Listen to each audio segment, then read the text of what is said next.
In 2004, the average human could focus on a single screen for about 2.5 minutes before looking away.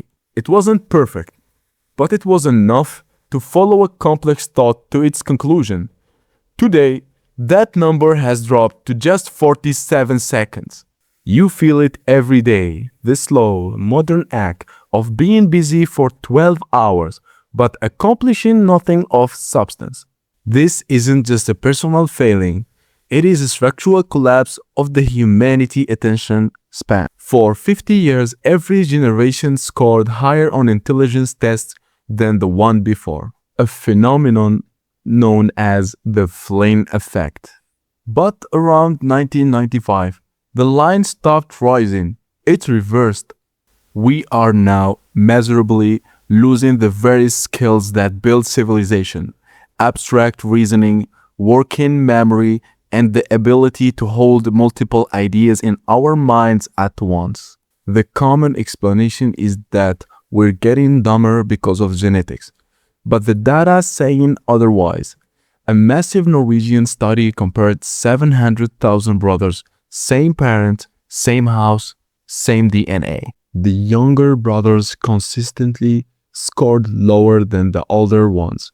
The seed didn't change, the light did.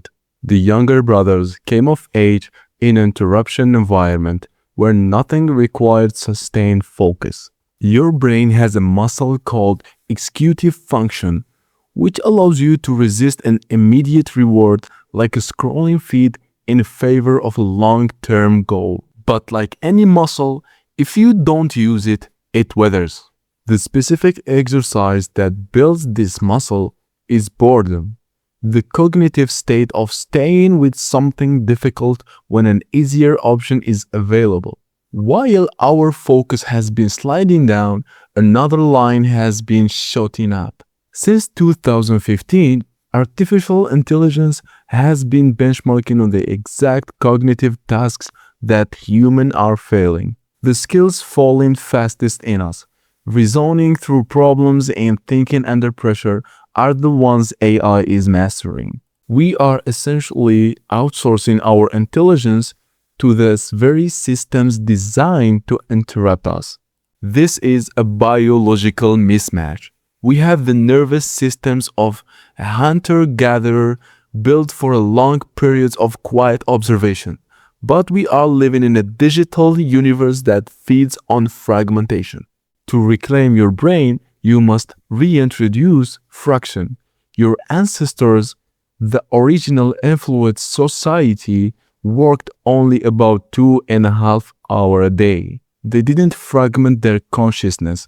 They spent their nights around the fire, engaging in a deep storytelling that built the human classroom. To rebuild your executive function, you need 3 silent habits. First, the 60-second reclaim. When you feel the itch to check a device, wait 1 minute. You are lifting a cognitive weight every time you delay that reward. Second, embrace the boredom window. Spend 10 minutes a day doing genuinely nothing. This resets your brain's operation system and allows for ideational generativity, the creation of new reasons to exist. Finally, protect your biology, just as iodine deficiency once quietly lowered the world's IQ. Modern digital habits are nutritional deficiency for the mind. Your brain will resist this. It is addicted to the path of least resistance. In famous experiment called Universe 25, they did nothing but eat, sleep, and groom themselves.